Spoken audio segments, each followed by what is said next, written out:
오늘은 생애빛 강병국 목사에 대해서 말씀드리겠습니다. 생애빛 강병국 목사는 지금 TV나 그 다음에 생애빛이라는 잡지를 통해서 많은 사람들에게 전파하고 있는데, 위험한 이유가 그 생애빛 강병국 목사는 그 안식일 교회 목사인데도 불구하고 그것을 숨긴 채 초교파적인 목사라고 이렇게 선전하고 있고, 그 다음에 자기가 자칭 바이블맨이라고 얘기하고 있습니다.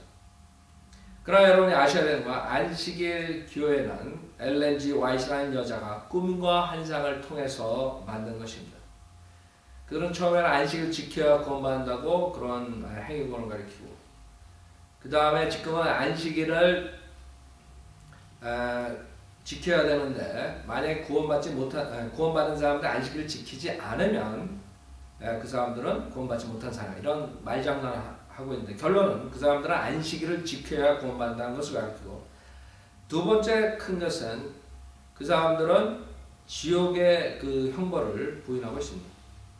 우리 성경에 보면 요한계시록 20장 그 외에 수많은 곳에서 그 지옥의 불을 경고하고, 그 지옥의 불에서 건져내기 위해서 주님께서 십자가에서 죽으신 이유죠. 지옥으로부터 구원해 주시기 위해서 오신 것입니다. 요한계시록 20장 10절에는 그들을 미혹하던 마귀가 불과 유황못에 던져지니 그곳에는 그 짐승과 거짓 선지자도 있어 영원 무궁토록 밤낮 고통을 받으리라. 여기서 영원 무궁토록 밤낮 고통을 받으리라 그랬죠. 그 다음에 15절에 보면 누구든지 생명의 책에 기록되지 않은 자는 불못에 던져지더라, 이렇게 분명히 성경에서 말씀하시는데도 불구하고 이 안식일 교회 목사들은 끝까지 지옥의 불을 부인하고 있습니다. 똑같이 여호와 증인처럼 지옥을 부인하는 사람들은 결국에는 지옥불에 가기 때문입니다. 그 다음에 두 번째, 이 사람들이 주장하는 것이 혼이 잔다는 것입니다. 혼의 수면서를 믿고 있는데, 성경에서는 분명하게 창세기 35장을 보면 죽을 때 이 혼이 육체의 몸에서, 육신에서 떠나가는 것을 볼 수 있습니다. 창세기 35장에 라헬이 상고의 고통을 하고 있는데, 그때 애를 낳다가 죽는 장면이 나오죠.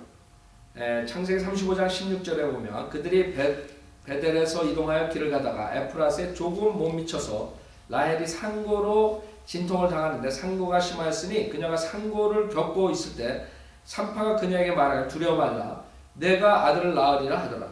그녀의 18절 잘 보세요. 그녀의 혼이 떠나려 할 때, 혼이 잠자는 게 아니에요. 죽을 때, 우리 육신이 죽을 때 혼이 떠난다 이거. 그녀의 혼이 떠나려 할 때 이는 그녀가 죽었습니다. 그녀가 그 아이의 이름을 베논이라 불렀으나 그의 아비가 그를 베냐민이라 불렀더라. 그래서 이 사람들은 무덤을 지옥이라고 그러죠.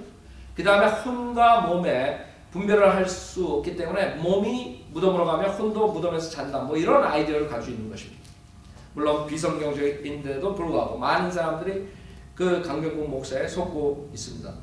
또 하나는 이 사람이 다니엘, 요한계시록 같은 걸 하면서 행위 구원을 가리키고 있습니다. 여러분이 예수 그리스도를 믿을 때 분명하게 영생을 얻는데도 불구하고 이 목사는 예수 그리스도를 믿기만 하면 그 자리에서 영생을 얻는다고 말하는 사람들은 잘못 가르치는 것이다, 이렇게 얘기합니다. 즉 예수 그리스도를 믿고 그 사람들이 죄를 이겨나가고 죄를 짓지 않아야 된다, 그런 식으로 다니엘, 요한계시록, 그뿐만 아니라 요사에는 그 에베소서, 로마서, 골로새서, 고린도 전서에서 그 죄와 우리 구원받은 사람이 싸우는 것을 인용해가지고 죄를 이겨야 된다, 이렇게 얘기해요. 당연히 우리 구원받은 사람은 죄를 이겨야 돼요. 근데 이 목사가 모르는 것은 우리가 구원을 받는다는 것은 믿음으로만 받는 것이고, 은혜로 구원을 받고 그 다음에 죄의 용서함을 우리가 받았죠.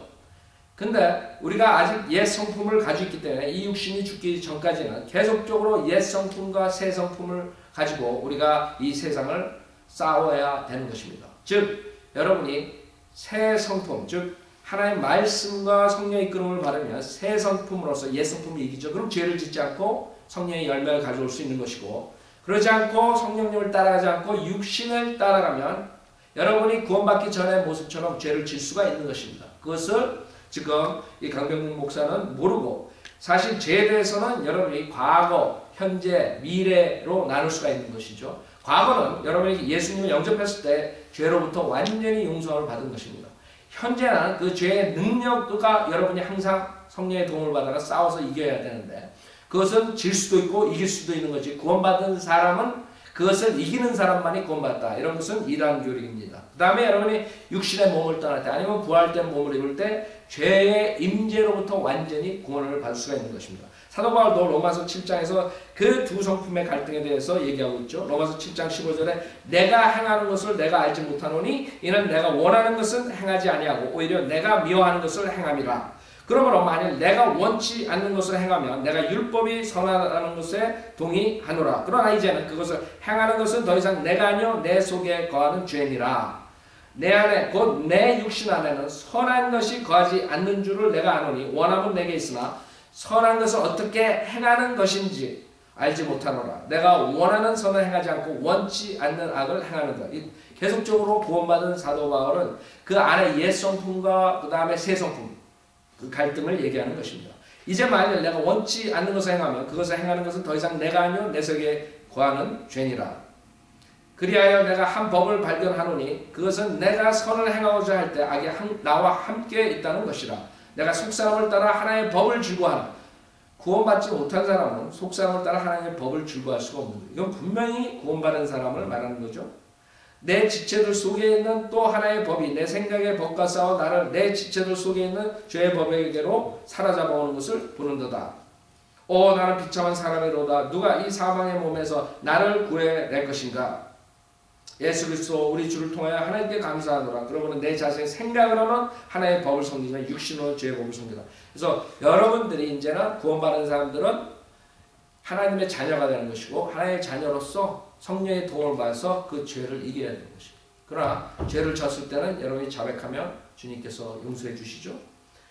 그래서 위험한 것이 이 사람들에게 믿음만으로는 구원받는 게 아니라 믿음과 행위를 동시에 다 해야지 구원받는다는 걸 가리키기 때문에 결국에는 그 저주의 복음을 가리키는 것입니다. 여러분은 어떠한 행위와 수고 노력으로 구원을 받을 수 없고 단지 죄를 회개하고 죄인인 것을 주님 앞에 회개하고 예수 그리스도를 믿음으로써 모든 과거 현재 미래 죄가 다 사함받는 것을 완전히 마음속에 100% 믿을 때만이 구원의 역사가 일어날 수 있는 것입니다.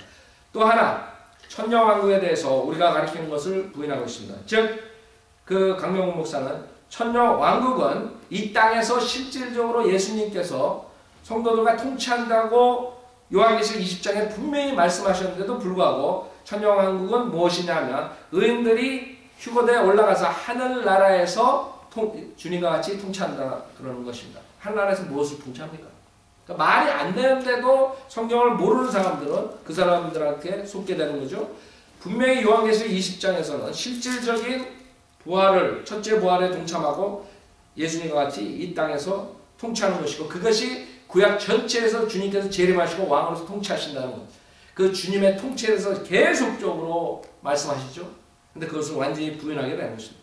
그 다음에 7년 대환란도 이 사람들은 믿지 않습니다. 이 사람들은 벌써 대환란은 없어지는 거예요. 우리는 지금 만약에 예수 그리스도께서 하늘의 공중에 재림하시면 우리가 올라가서 휴거돼서 올라가면 이 땅에는 무서운 7년 대환란이 있고 그 대환란 끝에 요한계시록 19장에서 주님께서 실질적으로 흰마을 타고 내려오셔서 심판하시고 20장에서 주님께서 우리에게 천년왕국을 통치하는 것을 보여주는데도 불구하고 이 사람들은 요한계시록 19장 예수 그리스도의 재림의 모습 흰마를 타고 군대를 데리고 내려오는 모습도 상징으로 보고 대환란조차 믿지 않고 여러 가지로 사람들을 현혹하고 있습니다. 여러분 분명하게 성경을 아시고 그 사람의 말을 따라가지 마시고 구원을 받고 앞으로 올 천년왕국에서 통치하는 것을 여러분들이 소망을 가지고 사시길 간절히 바랍니다. 감사합니다.